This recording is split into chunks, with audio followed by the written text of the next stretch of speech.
And we're looking at 4 of over 30 canvases that Monet made of Rouen Cathedral, which is a little more than an hour's drive north of Paris. Over 2 late winters and early springs, 1892 and 1893, he rented a space across from the cathedral and painted the cathedral in different effects of light. And so what he did was he had several canvases going at once, each for a different moment of the day and a different effect of light. Well, that makes sense. If Monet is trying to define this ephemeral quality of light, then as the sun moves, he would need to change canvases. He can't paint that fast. No. And then he would come back to it day after day. Right. But in also different weather effects. And having this temporary studio across the street allowed him to paint in the rain, early in the morning, etc. Right. And then I think he brought them all back to Paris and finished them in the studios. Well, they are really heavily wrought, and there's a lot of paint on these canvases. And so this is not something that was done quickly.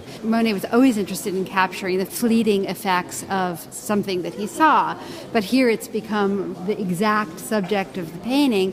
The irony is that as he's capturing something that's fleeting, he takes longer and longer to paint it and to finish it not outside, but to finish it in the studio.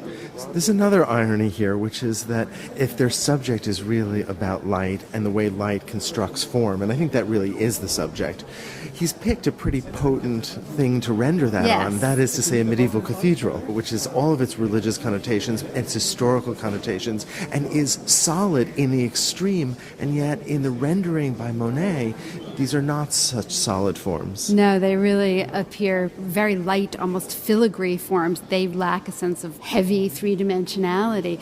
The subject of a Gothic cathedral is divine light itself. So why would he be interested, in a just formal sense, on the Gothic cathedral? And I've always thought that it had to do with the enormous complexity of the surface. There's no doubt that it's the complexity of light and shadow on the facade of a cathedral like Rouen Cathedral that was appealing to him. But I don't think it's simply because the Gothic church has a fabulous facade. I mean, he's choosing something very identified with France, the Gothic style. There feels to me like there's something nationalistic here. There feels to me like there's something poignant here. I mean, let's face it, we've had Darwin and things are really different in the late 19th century. So this is, in a sense, taking that grand history, taking all of the power that these function as symbolically, and in a sense understanding them through the lens of the late 19th century. I think so. They're meant to be seen together. I mean, he exhibited them together. I don't know that he ever exhibited them all together, but they're certainly meant to be seen at least in groups, and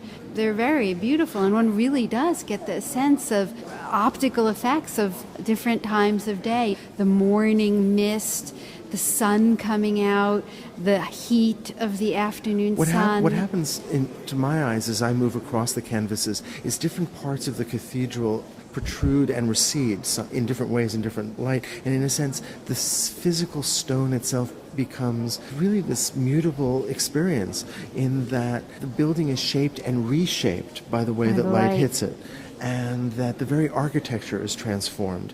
And in a sense, it is the triumph of the optical over the physical. Which is something very different than the Gothic architects. And those in the Gothic era would have thought about the church, because what could be seen was really a symbol for what couldn't be seen. And in a way, what Monet seems to be telling us here in the end of the 19th century is what we see is what there is.